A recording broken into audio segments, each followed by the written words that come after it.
60-minute game that was really decided in the span of 9 minutes and 7 seconds. LSU faced its largest deficit of the season last night, but found a way to win on college football's biggest stage. Here's Chris Hagan. Now that it's finished, it's not crazy to say that Joe Burrow had the greatest single season of any college quarterback in history, or that LSU was one of the very best teams ever assembled. Their schedule, filled with top 10 and top 5 opponents, is proof of their dominance. But it sounds familiar, right? Like 2011, where the Tigers were dominant all year, but couldn't finish the job. This team, however, refused to let that happen.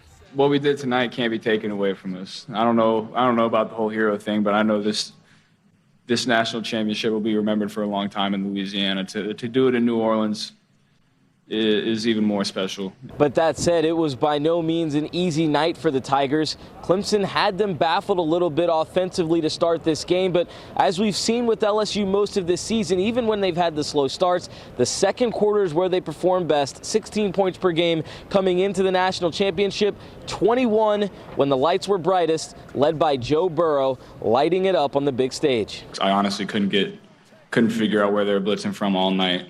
We had great play calls, great coaching staff. I mean, this was a long time coming. This kind of speechless right now. This was fun. That fun stemmed from more than 160 yards receiving from Jamar Chase in the first half alone, and once he was rolling, the rest of the offense followed suit for the rest of the game, with big plays from Justin Jefferson, Clyde Edwards-Helaire, Thaddeus Moss, Terrace Marshall, and several more. We couldn't have done it with a better group of guys. Not just football players, but great men that I just feel blessed to be a part of this. Reporting on the Tigers, Chris Hagan, Fox 8 Local First. All right, Chris, thanks a lot. Now, happening late this afternoon, the loss of Joe Brady to the NFL. He brought the Saints playbook to LSU, but now he'll take it to Carolina with the Panthers as their offensive coordinator. This move comes just days after he agreed to a contract extension with LSU, but it was one that allowed him the flexibility to leave for a job in the NFL. ESPN's Adam Schefter reported that Brady told his peers that he planned to join Matt Rule's staff. At 30 years of age, Brady will become the youngest NFL offensive coordinator in that league right now. Not that they're talking dynasty in Baton Rouge already, but the Tigers would like to sustain this success. LSU expects to lose a number of key players to either graduation or the NFL, with Joe Burrow leading the way out the door.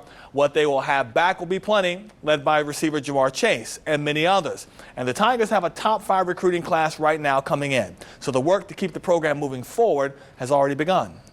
Yeah, it's going to be difficult to replace these guys. But, you at LSU, you should be able to do it.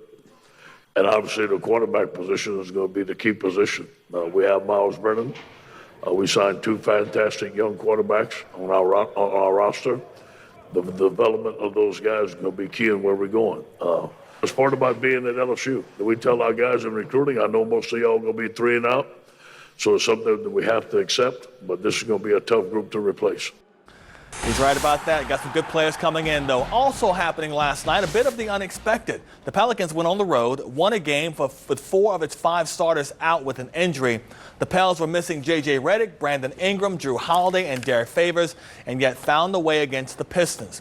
What helped was Jahlil Okafor playing the role of best big on the court. 25 points, 14 rebounds for him. Lonzo Ball nearly had a triple-double, 17, 12, and 9. The Pels won in overtime last night and took 2 of 3 on this road trip. And looking forward, maybe Zion Williamson plays in Thursday's game against Utah back at home. We shall see.